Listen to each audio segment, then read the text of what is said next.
મહત્વના સમાચારથી શરૂઆત કરી અમદાવાદના ખૂબ જ ચર્ચિત ભૂમિ આત્મહત્યા કેસમાં આખરે આજે આનંદનગર પોલીસે ફરિયાદ નોંધી છે, જેમાં ભૂમિના પતિ આજે કુનાલ અને તેના માતા-પિતા વિરુદ્ધ ફરિયાદ નોંધાઈ છે।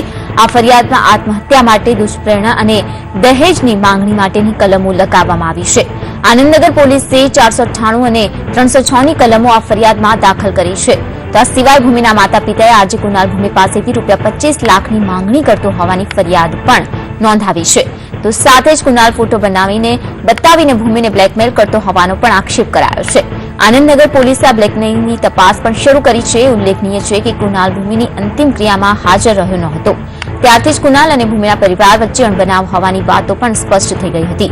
આજે કુનાલ અને ભૂમિના લગ્ન હજુ 2 મહિના પહેલા જ થયા હતા અને 2 મહિનામાં એવી તે કઈ ઘટના બની જેના પગલે ભૂમિએ આ અંતિમ પગલું ભર્યું તે કોયડો હાલ પોલીસ માટે સૌથી મોટો બન્યો છે। અમદાવાદના જાણીતા આજે કુનાલની પત્નીની આત્મહત્યાનો કિસ્સો હાલ અમદાવાદ સહિત દેશભરમાં ચર્ચાનો વિષય બન્યો છે, જેમાં રોજ નવા ખુલાસાઓ પણ સામે આવી રહ્યા છે।